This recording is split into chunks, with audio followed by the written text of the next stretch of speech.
Good morning. Hello, Alan, and welcome to everyone else. Today in TARDIS Spider, Time and the Rani. It's a launching point for the McCoy era, which I think is one of the strongest eras in classic Doctor Who.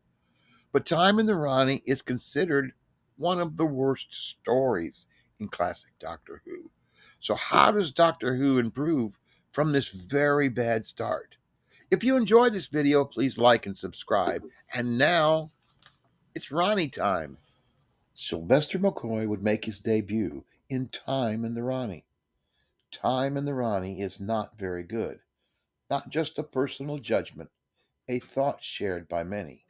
We might suggest that this is part of the problem that would damage the series over the rest of McCoy's era. But let's face the truth, ratings will drop after the first episode, and yes, they will recover over the remainder of the season. So it is difficult to blame Time and the Rani for any long term damage to the series. So Time and the Rani is ground floor, the bottom, so to say. The series can and will go up from here, reaching a point where some of the best of classic Doctor Who is yet to come. Time in the Rani is rubbish for all the reasons you expect. Changes in front of the camera, last minute changes in the script. But what is interesting is the multiple good things. The technical level, in many ways, an improvement that began with the trial of a Time Lord. Director Andrew Morgan gives his shots and editing a sense of physical space, using the distance between characters as part of the storytelling.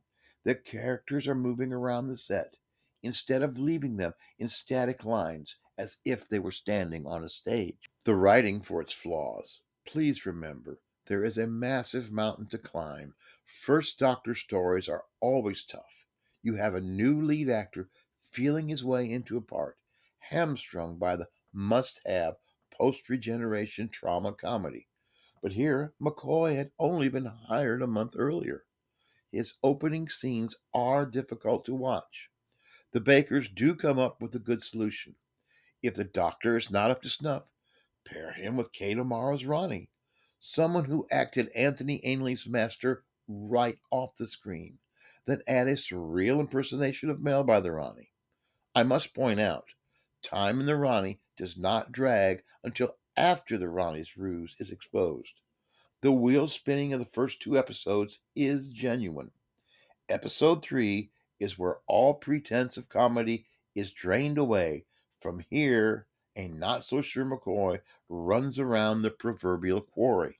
The campiness of the Ronnie is at times annoying, but Kate O'Mara can anchor a scene.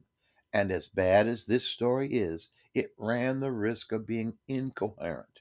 So O'Mara became the anchor. This is so that McCoy as a lead was not rushed into the part, as he feels his way into who the character is to be. Let us be clear, McCoy is good here, and yes, he will be better. The usual brief on the McCoy era is he clowns his way through season 24 and then turns into the darker Doctor we remember. In truth, season 24 has comedic moments, but with the exception of the early part of this story, the rest of the season, in fact, the rest of the series, is much darker. Over the course of the story, McCoy will shrink into the role, or perhaps more accurately, he fills the space that he is given. He will start on a broad comedic slope with Amara vamping her way across episodes 1 and 2. Then, realizing that smaller is needed, he draws inward. He will quickly learn how to play the part to suggest a hidden depth to this Doctor, a trait this Doctor has for his entire era. While not a plan or a scheme that will traverse time and space as plans will soon, the Doctor will out-scheme the plans of the Rani. More importantly, this is a first step away from its recent past. Think Trial of a Time Lord, to a show that in the near future will bring us remembrance of the Daleks. So the story is not so much a failure, but a first step in a journey to the end, but a journey that is worth taking.